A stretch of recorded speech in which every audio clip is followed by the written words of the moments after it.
What's the best prank you've ever heard of /seen/ experienced? Did this to a guy at work. Bowling league. Wasn't familiar. He threw 3 strikes in a row. When the monitor flashed a turkey, he asked what it meant. We told him to go to the main counter, because he just won a coupon for a free turkey. The staff had a blast with that one. We had an IT guy at work that could not keep a secret. He was famous for it. It earned him the nickname Loose Lips. Anyway, one day my boss, security, did not come in because of another obligation. Loose Lips, who worked constantly on our high-tech security system, asked where he was, and my work partner, in a moment of inspiration, said, "I can't tell you." Loose Lips became excited, and begged. Finally partner caved, and swore Loose Lips to secrecy. Then told him our supervisor was on his way to Moncton to collect the $10 million he won the night before in a lottery. Absolute BS.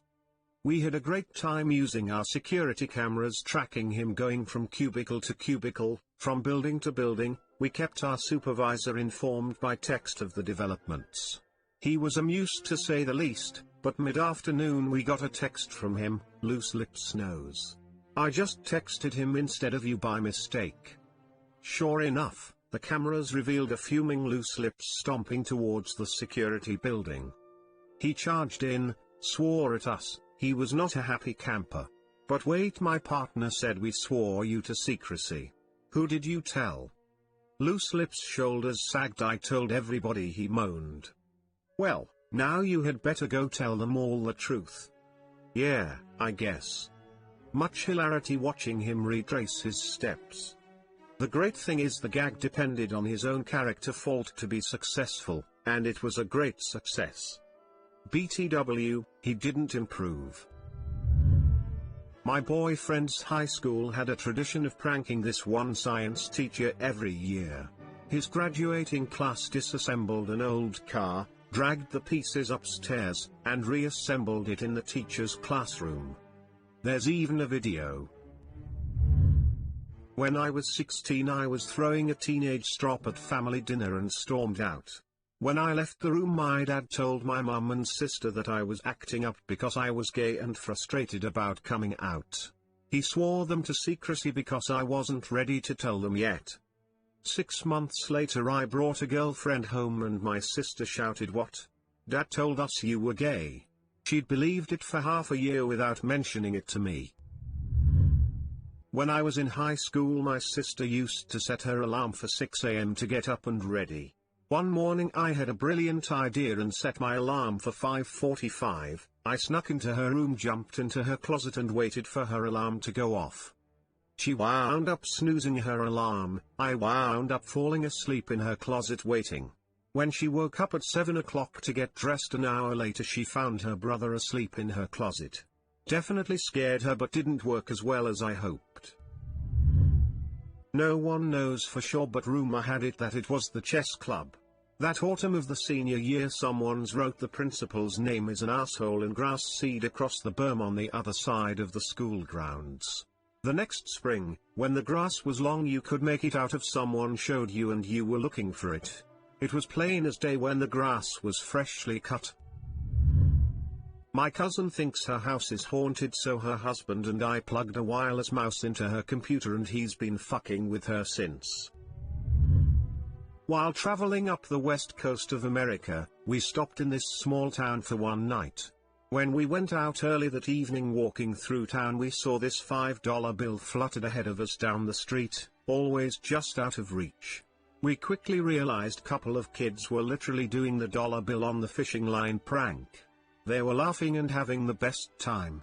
It was such a goddamn pure and wholesome sight that my heart grew 3 sizes. I dive afloat in the Rose Parade. This kid wanted to drive it so bad, he would not give up on asking, and it got a little irritating. So I told him, if you want to drive it, you need to go down to the DMV and ask to take the test for a Class F endorsement on your license. I didn't think he would take it serious, but he did. Waited at the DMV to be told, "WTF are you talking about?" This is on YouTube, you can look it up. It happened several years ago when Toy Story 3 came out. A guy edited the ending of Toy Story 3 so that the screen goes black when they are in the incinerator, then the credits play, and gave it to his mum who hasn't seen it. My senior year of high school, I knew it would be my last April Fool's at my parents' house, so the day before, they were gone for a couple hours and I printed out 200 pictures of Nicolas Cage. I hid them in ridiculous places. The storage closet, crawl spaces, books, in the pantry, etc. 5 years later and they're still finding them. One year for April Fools, the local newspaper posted an article about a truck full of wine bottles that had crashed. The article stated that wine was spilling everywhere and they didn't want it to go to waste, so anyone could bring buckets to fill. One guy at my dad's work saw the article and ran out. All the people at work laughed at him. Halfway to the place where the truck supposedly was, the guy realized his mistake. He then went and bought a couple of cheap wine bottles which he emptied into the bucket he had brought with him. And then walked back into work, tricking a couple of other people to run out for this wine truck. I was skateboarding down the street a few years ago when I noticed in the distance some young kids doing the invisible rope across the road to stop the car trick. With this knowledge I decided to play along, so I skated as fast as I could, and when they pulled the imaginary rope across the road I cracked a high ollie over it. They just cheered. I made their day. Paul Gascoigne, English footballer, convinced a film crew that he had a home in the Scottish Highlands.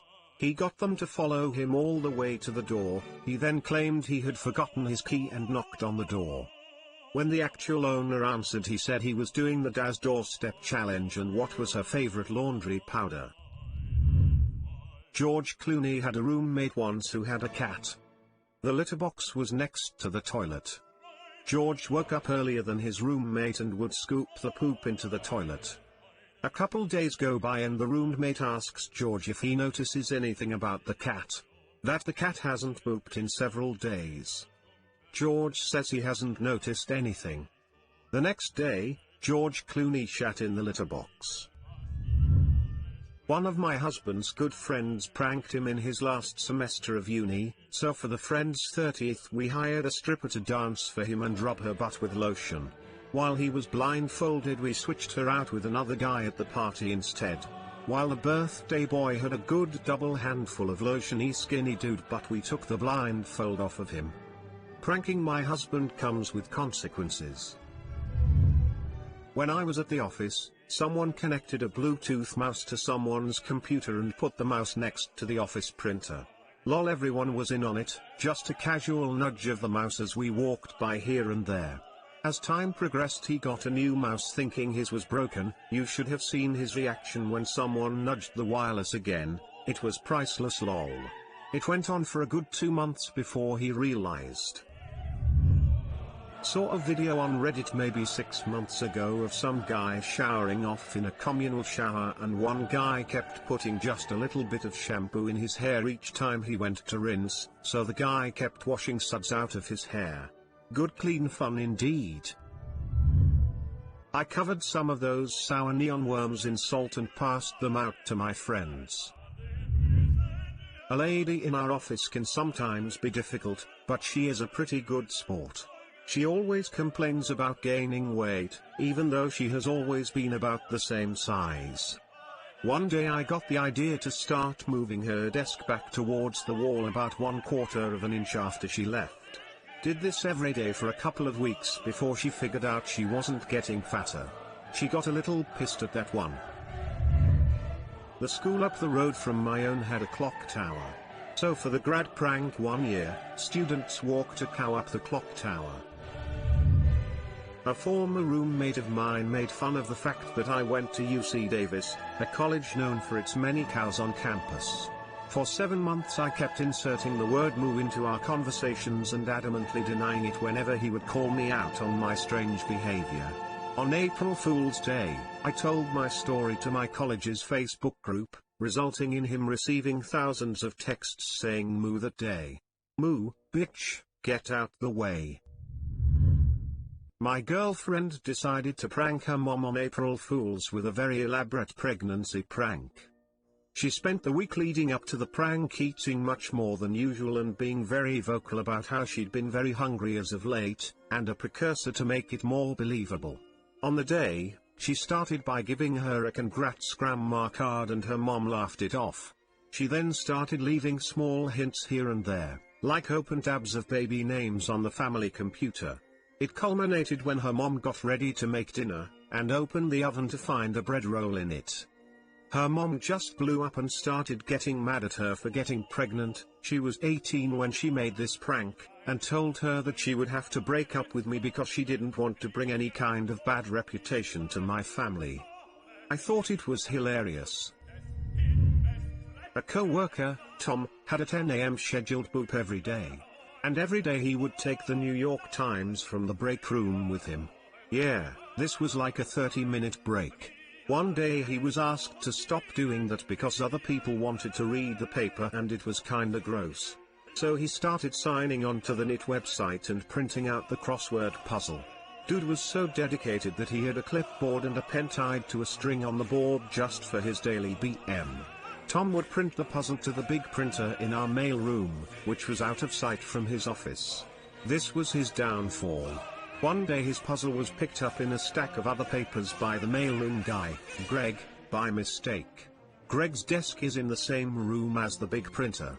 Greg didn't notice his mistake until Tom stormed back into the mailroom to get the puzzle that he'd printed off a second time when the first had gone missing.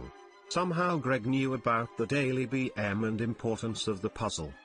Greg held on to that originally puzzle, waited a week, and then swapped the puzzle with a new one on the printer before Tom could come in. Tom came back from the restroom much sooner than usual and extremely agitated that the printer had somehow saved and printed an old puzzle.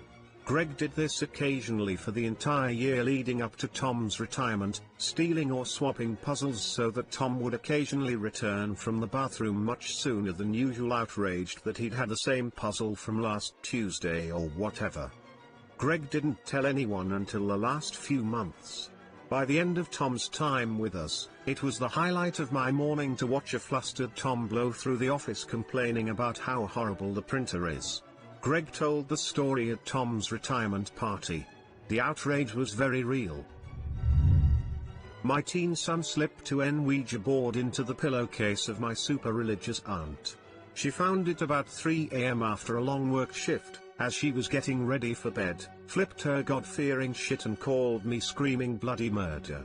She and her kids were so much fun to prank, they always fell for it and they always blamed the devil. Wrapping a giant, obnoxious dildo in aluminium foil and hiding it in someone's carry-on before they leave for the airport.